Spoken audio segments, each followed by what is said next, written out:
નમસ્કાર દર્શક મિત્રો, હું છું એડવોકેટ સોનલ બારિયા. આપ સર્વનું સ્વાગત છે મારી ચેનલ લીગલ વિજ્ઞાનમાં.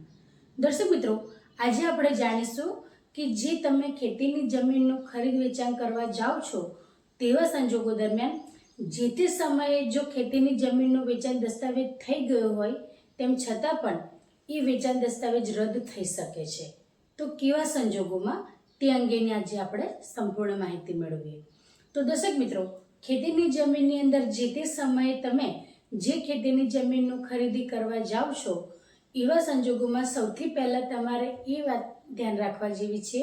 કે ખરીદનાર અને વેચનાર બંને મૂળ ખેડૂત ખાતેદાર હોવા જોઈએ. આ સૌથી મેઇન પોઈન્ટ છે. ત્યાર પછી દર્શક મિત્રો, જે ખેતીની જમીનને તમે ખરીદી કરો છો એની અંદર કઈ કઈ બાબતોને ધ્યાન રાખવી. તો જે ખેતીની જમીનનું તમે ખરીદી કરો છો એની અંદર જે પણ સરકારી કહી શકાય કે એની અંદર હુકમો થયેલા હોય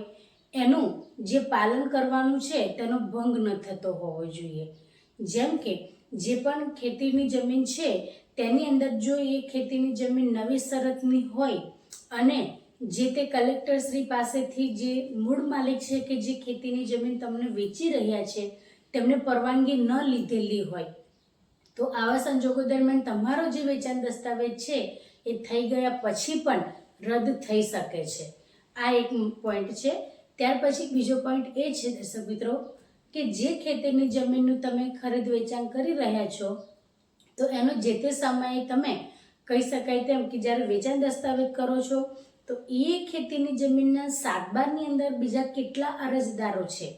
કે જેમનો પણ તેની અંદર હક હિસ્સો છે. તો જે સાતબારની અંદર જે વ્યક્તિઓના નામ છે એ દરેક વ્યક્તિ જો હયાત હોય તો એમની સહમતિનો જે તે હોય તે તમારે કહી શકાય તેમ કે બધાની સહમતિનો જે સાઇન છે એ પણ તમારે ચેક કરવાની રહે છે. ઘણીવાર એવું બનતું હોય છે કે જે મોટા ભાઈ કે જે કહી શકાય કે પિતા દ્વારા એવું કહેવામાં આવે કે આ બધાની સહમતિ છે જ, જમીન હું મારી છે તો વેચી શકું છું, પરંતુ દરેકની અંદર એવું નથી હોતું. જ્યારે તમારી ખેતીની જમીન હોય અને જો એ વડીલોપાર્જિત હોય તો તેની અંદર જેટલા પણ કહી શકાય કે અરજદારો છે એ દરેક વ્યક્તિની એની અંદર સહમતિ હોવી જ જોઈએ. કારણ કે જો તમને ખેતીની જમીન વેચી દેવામાં આવી અને પાછળથી જે તે વ્યક્તિ કે જે તે અરજદાર છે એ જો વાંધો ઉઠાવે અને તમારો વેચાણ દસ્તાવેજ છે એને રદ કરવા માટેની જો અરજી કરે તો એ જે તકરારી છે બાબત એ પછી કોર્ટ સુધી જશે અને તમારો વેચાણ દસ્તાવેજ છે એ તો રદ થશે જ, પરંતુ દર્શક મિત્રો તમારા પૈસા પણ જઈ શકે છે. એટલા માટે જ્યારે પણ ખેતીની જમીનનો તમે વેચાણ દસ્તાવેજ કરો છો તે પહેલાં દરેક બાબતને ખૂબ જ બારીકાઈપૂર્વક તમારે તપાસ કરવી જોઈએ. અગત્યની બાબત એ છે કે જે વ્યક્તિએ જો કદાચ પાવર ઓફ એટર્ની દ્વારા તમને ખેતીની જમીન વેચાણ કરતા હોય તો સૌથી પહેલાં એ જે વ્યક્તિ છે એનું પાવર ઓફ એટર્ની ખરેખર સાચું છે કે ખોટું છે એની પણ તપાસ કરવી ખૂબ જ આવશ્યકતા છે. કારણ કે ઘણીવાર એવા કિસ્સા બનતા હોય છે કે પાવર ઓફ એટર્ની ન હોય અને કોઈ રીતે ખોટો દસ્તાવેજ બનાવીને જે તે વ્યક્તિ મને આ જમીન વેચવા માટેનો પાવર ઓફ એટર્ની તરીકે રાખેલો છે અને આ હું વેચી શકું છું તે હિસાબે તમારી પાસે એ પૈસા લઈને ખોટો દસ્તાવેજ બનાવીને પણ તમને વેચતા હોય છે. જ્યારે આ જે મેટર છે બહાર આવે ત્યારે જે તે વ્યક્તિ ઉપર કાર્યવાહી તો થતી હોય છે, પરંતુ તમે એક સાચા માણસ તરીકે એક સાચા ખેડૂત તરીકે જે ખેતીની જમીન ખરીદી હોય તો કેટલા તમે હેરાન થઈ શકો છો. એટલા માટે ખેતીની જમીનનો દસ્તાવેજ કરતાં પહેલાં સૌથી પહેલાં તમારા બધી જ જે બાબતો છે તેને બારીકાઈપૂર્વક તમારે એની તપાસ કરવી જોઈએ. ત્યાર પછી દર્શક મિત્રો સૌથી મહત્વની બાબત એ છે કે ટોચ મર્યાદા. ટોચ મર્યાદા શું છે જમીનની? તો જે વ્યક્તિ છે જે ખેડૂત છે એને જે તે કહી શકાય તે પ્રમાણે અમુક કહી શકાય કે આટલી જ જમીન એ ધારણ કરી શકે, મતલબ કે એના નામે હોઈ શકે અથવા એ ખરીદી શકે. હવે ઘણીવાર એવું પણ બનતું હોય છે કે કોઈ વ્યક્તિને જે ટોચ મર્યાદા છે કે ખેડૂત તરીકે એમની પાસે આટલી જ જમીન હોવી જોઈએ તો એ જમીનના જે કહી શકાય કે ટોટલ એમની પાસે જે જમીન છે તેનાથી પણ વધુ જમીન એટલે કાયદાની દ્રષ્ટિએ જે ખેડૂત મિત્રને એવું કહેવામાં આવ્યું હોય કે આટલા વીઘા કે આટલા હેક્ટર જમીન તમારે ખરીદી શકાય, એનાથી ઉપર કોઈ પણ પ્રકારે ખેતીની જમીન ખરીદી શકાય નહીં. તો જે કાયદા પ્રમાણે જે ખેડૂત મિત્રને ટોટલ જે ખેતીની જમીન છે એ રાખવાનો જે કાયદેસરનો જે એમને અધિકાર હોય છે, એ અધિકાર ઉપરની જે ખેતીની જમીન છે અને એ ખરીદેલી હોય એ જે ખેતીની જમીન છે એને આપણે જમીન ટોચ મર્યાદામાં સમાવેશ કરીએ છીએ. અને આવી જે ટોચ મર્યાદાની જે ખેતીની જમીન છે એનો જો વેચાણ દસ્તાવેજ કરવામાં આવે અને પાછળથી જો તકરાર ઊભી થાય છે તો દર્શક મિત્રો, તમે જે ખેતીની જમીન ખરીદી છે એ વેચાણ દસ્તાવેજ રદ થઈ શકે છે.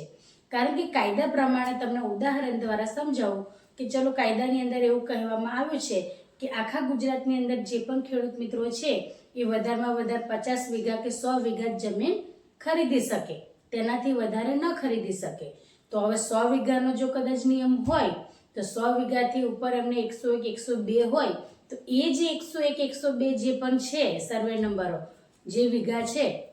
એ તમને ખેતીની જમીન વેચે છે, તો પાછળથી જો કોઈ તકરાર ઊભી થાય છે તો એવા સંજોગો દરમિયાન જે બાકીની જે ખેતીની જમીન છે કે જે તમને વેચવામાં આવી છે એ તમે ભલે મૂળ ખેડૂત ખાતેદાર છો, તમારી પાસે ભલે વધારે જમીન નથી, પરંતુ જેણે વેચી છે તેની પાસે જે ટોચ મર્યાદા છે કે મર્યાદિત જે જમીન છે એ મર્યાદિત જમીનથી વધારાની જે જમીન છે એ તમને વેચવામાં આવી છે. એટલા માટે આવા સંજોગો દરમિયાન તમારો ખેતીનો જમીનનો જે વેચાણ દસ્તાવેજ છે દર્શક મિત્રો એ રદ થઈ શકે છે. એટલે આ રીતના જે કહી શકાય તેમ કે જ્યારે તમે ખેતીની જમીનનો દસ્તાવેજ કરો છો તો આવી બધી જે માહિતી છે એને અવશ્ય જાણો અને ત્યાર પછીથી તે જે